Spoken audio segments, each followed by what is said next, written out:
बिस्मिल्लाहिर्रहमानिर्रहीम। उम्मीद है आप सब खैरियत से होंगे। बाज़ार की वीकली क्लोजिंग 49,493 49,520 का मार्केट ने नया हाई मारा। ये उस हाई से ऊपर का हाई बना है लास्ट डे, जो अगस्त के महीने में एक ही महीने के अंदर 8,000 पॉइंट मार्केट बढ़ी थी। और उस वक्त जो चीज़ मैंने आप लोगों को गाइड की थी अपनी वीडियोस में कि देखें ये जो एक महीने में 8,000 पॉइंट हैं, इसको डाइजेस्ट होना बनता है। और मार्केट ने वहाँ से अपने आप को करेक्ट किया और 44,792 तक गई। राउंड फिगर में 44,800 तक मार्केट गई। ये जितने पॉइंट्स बढ़े थे और ये जर्नी शुरू हुई है मार्केट की अराउंड 41,200 से। और मेरी वीडियो ऑन रिकॉर्ड है कि 41,200 से मैंने ये बात कहने की शुरू की थी कि चीज़ें चार्ट्स के ऊपर कुछ बेहतरी होती हुई नज़र आ रही है, जबकि उसका कोई फंडामेंटल सामने नहीं था। मार्केट हमेशा आने वाले फंडामेंटल को पहले रिएक्ट करना शुरू करती है, मार्केट पहले इंडिकेट करती है। और वही इंडिकेशन चार्ट्स के ऊपर नज़र आ रही थी, जिसकी बेसिस पे मैं रिकमेंडेशन देता रहा कि ठीक है 2-3 साल से चीज़ें जो है वो मिसफायर होता रहा, वो भी पॉलिटिकल अनरेस्ट की वजह से होता रहा। और अब ये लग रहा है कि भाई केयर टेकर गवर्नमेंट आई है तो कुछ जो बोल्ड स्टेप्स ये लोग ले सकते हैं, क्योंकि इनको वोट बैंक की फ़िक्र नहीं करनी है। और हमारे यहाँ प्रॉब्लम यही है कि जो भी पॉलिटिकल पार्टी आती है वो अपना वोट बैंक बचाने के लिए इकॉनमी को जो है वो पीछे रख देती है और कुछ ऐसे स्टेप्स ये लेना शुरू करते हैं कि जिससे ये तकरीरों में अपने वोट बैंक को दिखा सकें कि हम तुम्हारे लिए बहुत अच्छे हैं। लेकिन ये जो अच्छाई दिखाई जाती है ये बेसिकली इकॉनमी के लिए बुरी होती है और लॉन्ग टर्म के अंदर हमने उसके नेगेटिव असरात देखे। जब भी एक ज़माना था कि 105-106 रुपये का डॉलर होता था 2016 में, 2017 में, और आज जो है हम 280 रुपये का डॉलर अराउंड देख रहे हैं, 277-78 रुपये का। देखिए ये बोल्ड स्टेप्स जैसे जैसे लिए जा रहे हैं मार्केट में कॉन्फिडेंस वापस आ रहा है। एक रीज़न इसका ये है कि लोगों के पास इन्वेस्टमेंट एवेन्यू जो है वो इस वक्त और कोई नहीं है सिवाय इसके कि वो स्टॉक मार्केट की तरफ पैसा आए, क्योंकि स्टॉक मार्केट आपके जिन पी मल्टीपल्स पे इस वक्त ट्रेड हो रही है, तकरीबन 3-3.25 के पी मल्टीपल पे इस वक्त आपकी मार्केट ट्रेड हो रही है 3.25 के। तो उस हिसाब से जो गोल्ड की तरफ पैसा जा रहा था, जो डॉलर की तरफ पैसा जा रहा था, अब उस क्रैकडाउन ने उस हाइप को जो है वो रोक दिया और वहाँ पर एक पैनिक सिचुएशन अब है। और ये काम पहले होता तो शायद इतनी बुराई ना होती, लेकिन वही बात है कि जिनकी जिम्मेदारी थी जिन गवर्नमेंट्स की, वो अपनी सियासत में लगे रहे। चाहे कोई भी देखें पॉलिटिकल पार्टी हो, किसी की भी हुकूमत, 2 हुकूमतें देखी हमने 5 साल में, दोनों पार्टीज़ ने काम यही किया कि जो मुल्क के लिए बेहतर था वो काम नहीं किए और अपने वोट बैंक को बचाने के लिए लगे रहे, जिसकी वजह से ये आज हम इस नहज पे पहुँचे। जितनी डिवेल्यूएशन अगर आप पिछले 5 साल की 2017-18 के बाद से अगर आप देख लें, तो आज भी हम अगर टॉप से गिने तो हमें खुशी होती है कि देखें डॉलर नीचे आ रहा है, आपका रुपी स्ट्रेंथन हो रहा है। लेकिन अगर नीचे से गिनना शुरू करेंगे तो भी 277 रुपये का आपका डॉलर है, जो कि एक एबनॉर्मल प्राइस है। और जब तक ये, जिस तरह से हमेशा एक बात याद रखें कि बिज़नेस नहीं हो सकता जब तक कोई भी मुल्क की करेंसी इस तरह से डिवैल्यू हो रही हो, या फिर अब जिस तरह से रैपिड वो रिकवर कर रही है, क्योंकि जब तक ये किसी एक रेट पे जाके स्टेबल नहीं होगा तब तक ओवरऑल बिज़नेस के ऊपर उसका कोई बड़ा इम्पैक्ट हम नहीं देखेंगे। फ़िलहाल यही है कि जो लोगों के हाथ में इन्वेस्टमेंट है, जो लोगों के पास पैसा था, जो डॉलर की तरफ जा रहा था, गोल्ड की तरफ जा रहा था, अब वो वहाँ की तरफ जाना रुका और अब वो इन्वेस्टर अब ये ढूंढेगा कि वो किस तरफ इन्वेस्ट करे। आज के हिसाब से जितनी डिवेल्यूशन हम देख चुके अपने मुल्क में, तो एक नई इंडस्ट्री लगाना जो है फिजिबल नहीं है फ़िलहाल। और अभी इस चीज़ को प्रिडिक्ट करना भी जो है वो मुश्किल है कि आने वाली गवर्नमेंट जो होगी, जो इलेक्टेड गवर्नमेंट होगी आफ्टर इलेक्शन, वो कितना काम करेगी इसके ऊपर और कितना सीरियस लेगी इन चीज़ों पे। लेकिन एक डायरेक्शन कम से कम नज़र आई। देखिए पहली बार हुआ कि मुझ पे और आप पे जो है वो पेट्रोल प्राइसेस पास ऑन की गई। वो सब्सिडी जो पिछले 10 साल से IMF कह रहा था कि मत दो, वो अब जाके हमने देखा कि ऐसा हुआ कि वो सब्सिडी ख़त्म की गई। इसी तरह गैस प्राइसेस का बढ़ना, और फिर अब आजकल आप देख रहे हैं कि फर्टिलाइज़र सेक्टर को और डिफरेंट जो सेक्टर्स जिनको सस्ती गैस प्रोवाइड की जा रही थी, उन सब के ऊपर अब काम शुरू हुआ। ये एक इंडिकेशन है। उसी के साथ हमने ये देखा कि स्मगलिंग के ऊपर, देखिए स्मगलिंग कोई ऐसा टॉपिक नहीं था जो अभी 20 दिन पहले सामने आया और उसके ख़िलाफ़ क्रैकडाउन हुआ। पिछले कई सालों से ये स्मगलिंग चल रही थी, लेकिन बात ये थी, नीयतों की बात थी कि प्योरिटीज़ क्या हैं, नीयतें क्या हैं। अब कम से कम नीयतें नज़र आ रही हैं कि कुछ काम ऐसे किए जा रहे हैं जिसकी वजह से मुल्क की बेहतरी होगी और आपके जो मैक्रो इंडिकेटर्स हैं वो आगे जाके स्टेबल होंगे।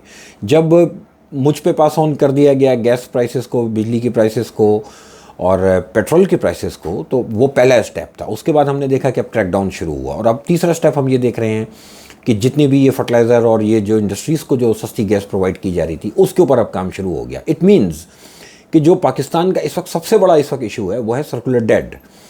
तो सर्कुलर डेट भी अब हमें उम्मीद रखनी चाहिए, और जो इन्वेस्टर बेस है वो कम से कम इस बात को अब फोर्सी करेगा कि जब ये काम हो सकते हैं तो इट मीन्स कि आगे जाके हम सर्कुलर डेट के ऊपर भी काम होता हुआ देखेंगे, क्योंकि IMF बहुत ज़्यादा फोर्स कर रहा है इस बात पे कि इस डेट से आप निकलने के लिए कोई प्लान अपना शो करें और उसके ऊपर काम शुरू करें।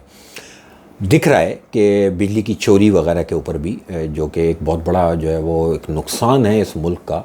स्पेशली पिछले ही वीक के अंदर जो KPK की फिगर्स आई कि कुछ एरियाज़ तो ऐसे हैं जहाँ 94% बिजली जो है वो चोरी हो रही थी और जहाँ से रिकवरी नहीं थी, और पिछले 10 सालों से हुकूमतें बैठी रहीं उन एरियाज़ को बिजली प्रोवाइड करती रहीं क्योंकि वहाँ उनका वोट बैंक था। इसी तरह से ये सर्कुलर डेट के ऊपर भी अब मुझे लगता है कि आने वाले दिनों में बात जाएगी, और यही रीज़न है कि आपकी मार्केट इन चीज़ों को अब रिफ्लेक्ट करनी शुरू हुई है। बाज़ार ने देखें, जब डॉलर नीचे आना शुरू हुआ है तो फ़ौरन बाज़ार ने इमीडिएट रिएक्ट नहीं किया। बाज़ार ऐसी बात है, चीज़ें कैलकुलेट की जाती हैं कि क्या काम वाकई स्ट्रॉन्ग फुटिंग पे है या एक वक्ती तौर पर है। लेकिन मेरी एनालिसिस के हिसाब से ये काम स्ट्रॉन्ग फुटिंग पे अब हो रहा है। ये काम कुछ लॉन्ग टर्म प्लान्स के साथ हो रहा है कि एक तो इस काम को रोका जाए और आइंदा दोबारा ना होने दिया जाए।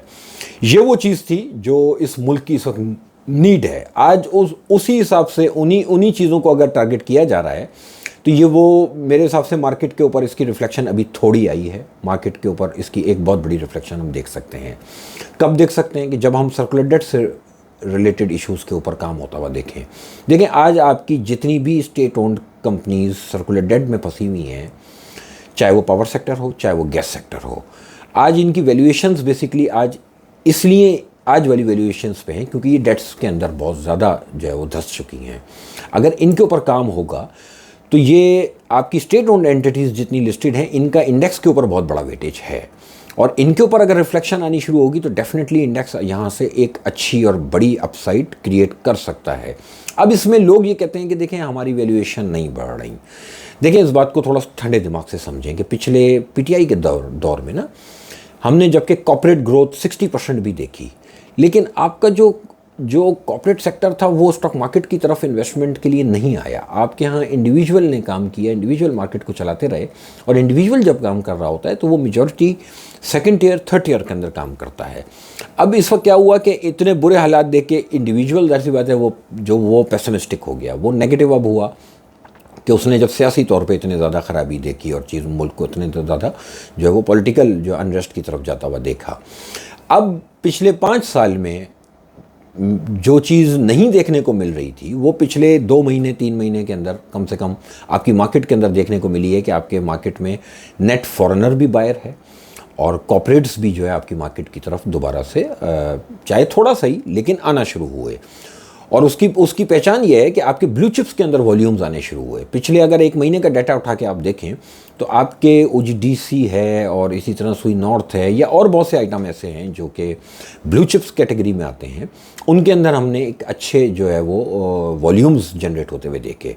पहले आपकी मार्केट कोई टॉप वॉल्यूम करती थी तो वो किसी पेनी स्टॉक का होता था। याद होगा आपको कि 2 अरब शेयर का एक दफ़ा हमने वॉल्यूम किया, वो भी एक पेनी स्टॉक का वॉल्यूम था बेसिकली, कि जिसमें 1.5 अरब शेयर एक ही जो है वो पेनी स्टॉक के थे। लेकिन आज अगर आपकी मार्केट जो है वो 300 मिलियन 400 मिलियन का वॉल्यूम कर रही है तो उसमें बहुत सा पार्टिसिपेशन जो है वो ब्लू चिप्स कैटेगरी का है, जो कि नहीं देखने को मिल रहा था बहुत अरसे से। ये एक अच्छा साइन है। देखें, बारी सबकी आती है। जब मार्केट में एक दफ़ा ब्लू चिप अगर बाज़ार के अंदर परफॉर्म करना शुरू करेगा और कॉर्पोरेट का पैसा, क्योंकि ब्लू चिप इंडिविजुअल उसको जो है वो स्ट्रेच नहीं कर सकता, इंडिविजुअल उसको मैनिपुलेट भी नहीं कर सकता, क्योंकि उसके पेड अप कैपिटल बढ़े, उसके नंबर ऑफ शेयर्स फ्लोटेड बढ़े हैं और वो उसकी प्राइस बढ़ी है, उसके अंदर उसका आप में पैसा ज़्यादा लगेगा, नंबर ऑफ शेयर्स उसके कम आएंगे। तो कॉर्पोरेट्स का अगर इस तरह से मार्केट के अंदर रुझान रहा और आने वाले दिनों में इसी तरह से हम कुछ अपने मैक्रो लेवल पे कुछ काम अच्छा होता हुआ देखेंगे तो डेफिनेटली आपका इंडेक्स जो है वो 49,000 ऑलमोस्ट 500 के अंदर के करीब इस वक्त बंद हुआ है। मुझे ऐसा लगता है कि आने वाले दिनों में हम मार्केट में और नए हाइज देख सकते हैं। इसमें सिर्फ एक पॉइंट समझ लें कि जो फियर है मुझे, वो ये है कि जो इंटरनेशनल डेवलपमेंट हुई है रिसेंटली, इज़राइल और पैलेस्टाइन की जो वॉर स्टार्ट हुई है, इस वक्त इसकी तरफ हमें नज़र रखनी चाहिए। देखें, वैसे ही हमारे साथ बुराई रही है कि जब 125-126 रुपए का ऑयल प्राइस, डॉलर की ऑयल प्राइस थी, तो हमारे यहाँ पेट्रोल प्राइसेस 150 रुपये थी। और जब ऑयल प्राइस इंटरनेशनल $70 $75 हुई, तो हमारे यहाँ 300 रुपये का जो है ऑयल हो गया। उसकी वजह थी हमारी डिवैल्यूएशन। और आज अगर इंटरनेशनल मार्केट में ऑयल थोड़ा सा बढ़ भी रहा है, तो अभी हमें अपने यहाँ पेट्रोल प्राइसेस नीचे जाती हुई ज़रूर दिखेंगी, क्योंकि हमारे यहाँ जो है रुपी स्ट्रेंथन होना शुरू हुआ है। उसकी रिफ्लेक्शन अभी फ़िलहाल आएगी। लेकिन ये जो वॉर सिचुएशन है, इसको आप प्रिडिक्ट नहीं कर सकते कि अभी ये किस हद तक ख़राब होगी। जहाँ तक मेरी एनालिसिस है, देखें, ये पैलेस्टाइन और इजराइल का इशू हमेशा से हमने जब से वो संभाला है, लेकिन ये जो अटैक है और ये जो इस वक्त फाइट हो रही है, ये वो नॉर्मल फाइट नहीं है। यहाँ पर एक मसला गड़बड़ वाला है। इसमें सिर्फ एक ही उम्मीद रखी जा सकती है कि ये इंटरनेशनल एनर्जी प्राइसेस का बढ़ना बेसिकली यूरोप और यूएस की मौत बन जाएगा, क्योंकि वहाँ पर उन्होंने इंटरेस्ट रेट उनके जिन हिस्टोरिक लेवल्स पे इस वक्त हैं, और उसके बाद भी वो अपने इन्फ्लेशन को लेके डाउट में हैं, और अभी भी वो इन चीज़ों को कैलकुलेट ही कर रहे हैं कि क्या हमें इंटरेस्ट रेट को स्टेटस को पे रखना चाहिए या अभी हमें और बढ़ाना चाहिए। तो ये दोनों बातें अभी वहाँ चल रही हैं, इंटैक्ट हैं। तो अगर ये वॉर सिचुएशन ख़राब हुई तो डेफिनेटली पूरी दुनिया की इकोनॉमी के लिए वो नेगेटिव होगा, और उसमें पाकिस्तान पे भी असर आएगा, क्योंकि हम नेट इंपोर्टर हैं जो है ऑयल के, और ऑयल प्राइसेस का बढ़ना हमारे इंपोर्ट बिल के ऊपर एक नेगेटिव इम्पैक्ट लाएगा, और उसके लिए हमें प्रिपेयर होना चाहिए। देखिए, मैं कल ही एक खबर पढ़ रहा था कि दुनिया में बहुत सी कंट्रीज़ ने अपने LNG के जो कॉन्ट्रैक्ट्स हैं वो एडवांस में बुक कर लिए हैं। और उसकी रीज़न यही है कि वो इस वॉर से डर रहे हैं कि एडवांस बुकिंग कर ली जाए, कोई किसी एक प्राइस पे उसको जो है फिक्स कर लिया जाए अपने लिए। अब हमारे यहाँ जो भी पॉलिसी मेकर्स हैं, मैंने पिछली वीडियो में भी कहा था कि उनको इस बात का अकल पकड़नी चाहिए कि जो चीज़ें आप इस तरह की इंपोर्ट करते हैं, चाहे वो LNG हो चाहे वो ऑयल हो, उस पे इनको कुछ एडवांस बुकिंग कर के रखनी चाहिए, अपने लिए कुछ डोर्स ऐसे ओपन करके रखने चाहिए कि बहुत ज़्यादा इम्पैक्ट इन चीज़ों का ना आए। क्योंकि अगर तो ये इम्पैक्ट आया तो डेफिनेटली आपकी इकोनॉमी का भी दोबारा से जो है वो डाउन टर्न शुरू हो जाएगा। लेकिन थोड़ी देर के लिए हम ये सोच लेते हैं कि वहाँ पर इंशाल्लाह चीज़ें स्टेबल हो जाएंगी, आगे जाके हफ्ते 1.5 हफ्ते के अंदर चीज़ें कूल डाउन होंगी उस पैलेस्टाइन और जो है इजराइल की तरफ, तो डेफिनेटली फिर ऑयल भी थोड़ा सा ईज़ हो सकता है। तो ऑयल में अगर हमें इसी तरह से कोई स्टेबिलिटी मिले, या अगर यहाँ अराउंड $80 to $85 के इन बिटवीन रहता है, तो आने वाले दिनों पे आपकी इन्फ्लेशन पे भी हम उसमें पॉजिटिव इम्पैक्ट देख सकते हैं। और आपकी मार्केट, मुझे लगता है कि शायद आने वाले दिनों में 53,000 का जो आपका प्रीवियस हाई है वो बहुत इजीली ब्रेक करेगी। देखिए, याद होगा आपको, जब अगस्त के महीने में 49,400 आया था, तो बहुत लोग टीवी पे बैठ के, स्टॉक मार्केट के लोग ये कह रहे थे कि जी 55,000 और 60,000 हो जाएगी। और सक मैंने ये ऑन रिकॉर्ड है, मैंने ये कहा था कि अभी नहीं हो रही, बाजार करेक्ट करेगा। और अब मैं कह रहा हूँ कि बाजार 53,000 क्रॉस हो जाएगा इंशाल्लाह। पहला टारगेट इंडेक्स का, देखें, हवाओं में मार देना कि यूं हो जाएगा, ये मेरी आदत नहीं है। ठीक है, मार्केट जिगजैग करके चलेगी, ऐसा नहीं होगा कि बाजार सीधा ऊपर जा रहा है, ये नहीं होगा। बाजार अभी फिर करेक्शन लेगा, बाजार फिर 1000-2000 पॉइंट की डिप ले सकता है। लेकिन आपके जो हायर हाइज वाली जो थ्योरी होती है वो अप्लाई होगी। लोअर लो हायर हाई जो क्रिएट होता जाएगा इंडेक्स के अंदर मंथ ऑन मंथ बेसिस पे, फिलहाल चार्ट्स के ऊपर यही लग रहा है। तो पहला इमीडिएट टारगेट 50,700, और नेक्स्ट जो है मुझे 54,000 54,500 तक की इस वक्त मार्केट लगती है। अब कल किसी ने मुझसे पूछा भी था कि मंथ ऑफ नवंबर में क्या लगता है, तो देखें, ये तो क्या लगाने वाली बात होती है। टाइम देना मेरा काम नहीं है, टाइम फ्रेम को एनालाइज मैं नहीं करूँगा, मेरा काम है फिगर्स को एनालाइज करना। नीचे सपोर्ट 48,200 है, आप खड़े में 49,500 पे। तो अब आप सोच लीजिए कि 1,300 पॉइंट का एक बैंड नीचे की तरफ है, और ऊपर 50,700 और 54,500, ये दो लेवल्स अपसाइड के इस वक्त मुझे लग रहे हैं कि आने वाले दिनों में हम इस प्राइस रेंज के अंदर मार्केट को देखेंगे। जो वैल्यूएशन है उस हिसाब से अभी मेरे हिसाब से कि 80% मार्केट में इस वक्त शेयर्स ऐसे अवेलेबल हैं जिनमें आंखें बंद करके इन्वेस्ट करना चाहिए। मैं आपको एक बात बताऊं, देखें, अपना मुल्क है, ठीक है, जब चीज़ें बुरी हुई हैं तो मैंने भी बहुत लाउडली चीज़ों को बुरा कहा है, लोगों को बुरा कहा है, इदारों को बुरा कहा है। लेकिन मैं बात बार बार कर रहा था कि देखें, अब जो नज़र आ रही है नीयत, उसमें ये फील आ रहा है कि चीज़ें अब सीरियस नोट पे वाकई चीज़ें ठीक की जा रही हैं। जिन सेक्टर्स को स्टेट लेवल पे टारगेट किया जा रहा है उन सेक्टर्स की तरफ काम करें, सर्कुलर डेट की कंपनीज़ के अंदर काम करें। जिन कंपनीज़ के भी इस तरह के मामला फंसे हुए हैं कि आपस में जिनका लेना देना है, गवर्नमेंट ओन एंटिटीज़ हैं, उनमें काम करना चाहिए। प्राइवेटाइजेशन का प्रोसेस अगर शुरू होगा वो आपकी मार्केट के लिए और ज़्यादा पॉजिटिव रिफ्लेक्शन लेकर आएगा। ये टाइम ऐसा है कि आप सेकंड टियर, थर्ड टियर और फिर ब्लू चिप तीनों तरफ आप इन्वेस्ट कर सकते हैं। आने वाले दिनों में अगर तो इजराइल वॉर कोई बड़ा जो है नेगेटिव ना क्रिएट कर दे, और अगर इंटरनेशनल ऑयल प्राइसेस कोई एबनॉर्मल ना चली जाएं। देखें, जब वॉर होगी तो ये वो सिचुएशन है कि मैंने जैसे लास्ट टाइम कहा था 92 पे कि सस्टेन नहीं करेगा, तो ये 81 तक आया, और वहाँ पर मेरी वीडियो ऑन रिकॉर्ड है कि मैंने कहा था कि ये सपोर्ट लेवल है बुलिश चैनल में ये, लेकिन ये करेक्शन हुई है और एक फंडामेंटल सामने आ गया। गोल्ड के अंदर 1810 1815 डॉलर पे मेरी ऑन रिकॉर्ड है वीडियो, मैंने गोल्ड कहा था कि इंटरनेशनल गोल्ड प्राइसेस यहाँ से बाउंस करेंगी। एक हफ्ते के अंदर तकरीबन $100 का अपसाइड जंप आया, क्योंकि वॉर आ गई। ठीक है, कोई और फंडामेंटल आता तो भी गोल्ड को ऊपर आना था, वो रिट्रेसमेंट थी। अभी लेकिन रिट्रेसमेंट नहीं है, गोल्ड ने बुलिश टेरिटरी के अंदर क्लोजिंग दी है वीकली। उसकी वजह वॉर का फियर जो है। ठीक है, लेकिन अगर तो कोई ऐसी कंट्री, तीसरी कंट्री अगर इन्वॉल्व नहीं होती इस वॉर में, तो फिर एनर्जी प्राइसेस पे इम्पैक्ट नहीं आएगा। फिर गोल्ड के ऊपर बेशक इम्पैक्ट हम आने वाले दिनों में देखेंगे, लेकिन लोकल गोल्ड जो है वो प्रेशर में ही रहेगा, क्योंकि आपके यहाँ रुपी स्ट्रेंथन हो रहा है और आपके यहाँ डॉलर जो है वो नीचे जा रहा है, ये उसकी रिफ्लेक्शन है। तो इसलिए लोकल लेवल पे मैं गोल्ड में बुलिश नहीं हूँ। इंटरनेशनल गोल्ड में क्योंकि मैं काम करता हूँ पाकिस्तान मर्केंटाइल एक्सचेंज के थ्रू भी और इंटरनेशनल स्टॉक्स में डायरेक्टली भी, तो मैं ज़ाहिर सी बात है मेरा काम है मैं लोगों को बताऊँ जो लोग इंटरनेशनल प्लेटफॉर्म्स पे मेरे साथ होते हैं। तो गोल्ड और ऑयल इस वक्त बुलिश टेरिटरी के अंदर हैं, अल्लाह करे चीज़ें बेहतर होंगी। और अगर हम थोड़ी देर के लिए एज्यूम कर लें कि ये दो कंट्रीज़ के बिटवीन ही रहेगा, पैलेस्टाइन और इजराइल, तो मेरे हिसाब से कि आपकी मार्केट 53,000 के हाई को बहुत जल्द ब्रेक करने के पोजीशन में है। और ये टाइम है कि डरना छोड़ दें, वरना बहुत बाद में याद आएगा। अभी भी लोगों को बाद में याद आ रहा है। 45,000 इंडेक्स पे भी कहा था कि बाज़ार ने ये प्योर करेक्शन ली है, 50% रिट्रेसमेंट पूरी की है 8,000 पॉइंट की। ये मेरे जुमले हैं मेरी वीडियोज़ में, और उस वक्त भी कह रहा था इन्वेस्ट कर लें, अब भी कह रहा हूँ इन्वेस्ट कर लें।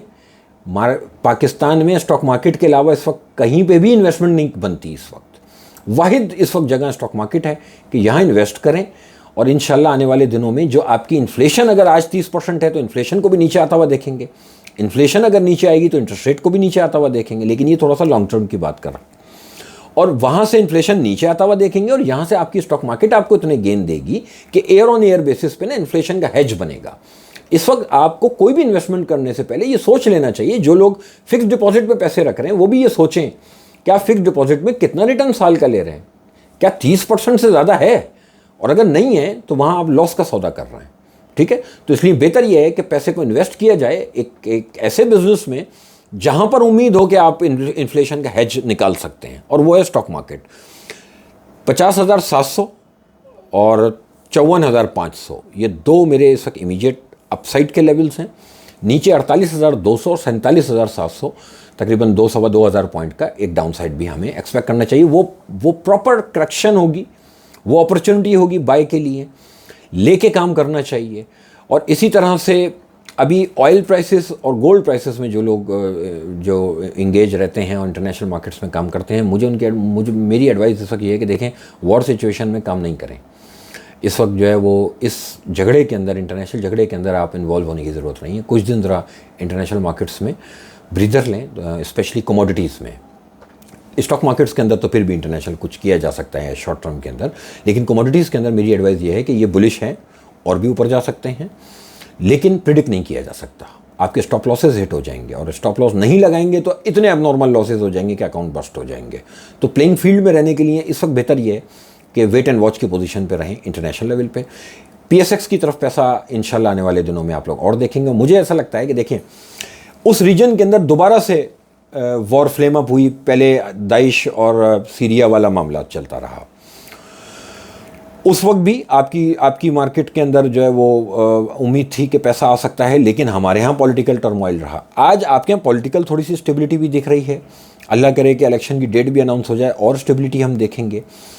इस वक्त आपका जो रीजन है ना, वो इस वक्त समझ लें कि लोगों की इंटरनेशनल जो फंड मैनेजर्स हैं उनकी नज़रों में आ सकता है। आपकी मार्केट इस वक्त उनकी नज़रों में आ सकती है, क्योंकि मिडिल ईस्ट डिस्टर्ब होगा।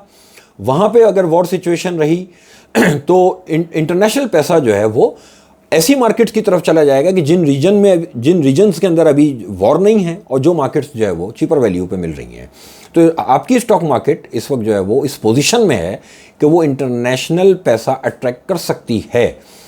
उसमें एक पार्ट हमारा भी है कि हम कितना इंटरनेशनल डेस्क को अच्छा अपनी लेके चलते हैं कि हम वहाँ पे कन्विंस कर सकें इंटरनेशनल जो है फंड्स को कि वो आपकी स्टॉक मार्केट की तरफ इन्वेस्ट करें। लेकिन मुझे ऐसा लगता है आने वाले दिन आपकी स्टॉक मार्केट में कमाने के दिन हैं। एक इंडिविजुअल के लिए 4-5 साल देखें ख़राब रहे हैं। अब जिसने टोटल देके ही स्टॉक मार्केट के 4-5 साल हैं तो उसको तो ये लग रहा होगा स्टॉक मार्केट नुकसान की जगह है, लेकिन ऐसा नहीं है। ठीक है, ये 2014 में, 2015 में, 2016 में दुनिया की बेस्ट परफॉर्मिंग मार्केट रही है और इस मार्केट से लोगों ने कमाया है। जो ये कहे नहीं कमाया झूठ बोल रहा है, क्योंकि मैं इस मार्केट का पार्ट रहा हूँ इन सब फेजेस में। मुझे पता है जैसा उस वक्त कमाया था इंशाल्लाह वैसे ही कमाने की अपॉर्चुनिटी आपकी मार्केट में बहुत जल्द इंशाल्लाह आप लोग और भी देखेंगे। आप लोगों का बहुत शुक्रिया, थैंक यू।